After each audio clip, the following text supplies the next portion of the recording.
Free stock market news 6 जुलाई 2026। शुक्रवार का session Nifty 0.39% बढ़कर 24,270.85 पर बंद हुआ।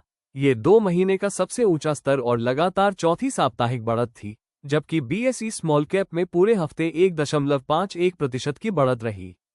एफआईआईएस लगातार दूसरे सेशन में 1,355 करोड़ रुपये के नेट कैश बाय रहे, जबकि डीस ने 1,954 करोड़ रुपये की बिकवाली की। वहीं इंडिया विक्स गिरकर 11.83 पर आ गया, जो 3 महीने का निचला स्तर है।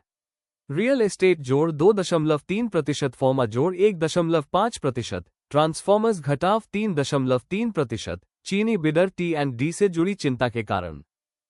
फॉरेन इंस्टीट्यूशनल इन्वेस्टर्स की बोली असली परीक्षा है। शुक्रवार को लगातार दूसरे सेशन में विदेशी निवेशक नेट कैश बाय बने, जबकि डोमेस्टिक इंस्टीट्यूशनल इन्वेस्टर ने बिकवाली की, लेकिन उन्होंने निफ्टी फ्यूचर्स को शॉर्ट करके हैजिंग की। शुक्रवार को अमेरिकी बाजार बंद रहने और रात भर में कोई नया संकेत न मिलने के कारण अब ये देखना होगा कि क्या बाजार खुलने पर कैश बाइंग बनी रहती है या हेस्ट पोजीशन हावी रहती है।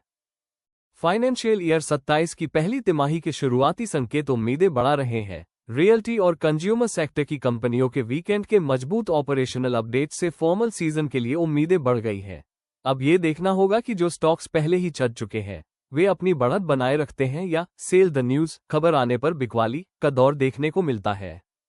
इस हफ्ते अमेरिका का इज्म सर्विसेज पीएमआई डेटा आने वाला है। ये Q3 का पहला बड़ा अमेरिकी डेटा होगा। अगर यह डेटा मजबूत रहा तो डॉलर में तेजी आएगी और इमर्जिंग मार्केट में निवेश पर दबाव पड़ेगा। वहीं अगर यह कमजोर रहा तो पेरोल के कमजोर आंकड़ों से मिली उस स्थिति को और बढ़ावा मिलेगा, जिसने यूएस में ब्याज दरें बढ़ाने की उम्मीदों को ठंडा कर दिया है।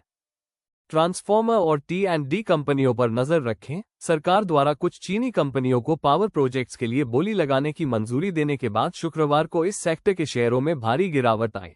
देखें कि क्या स्थिति स्थिर होती है, जबकि मॉडर्न इंसुलेटर्स जैसी इंसुलेटर बनाने वाली कंपनियां अपने स्ट्रक्चर की वजह से सुरक्षित हैं।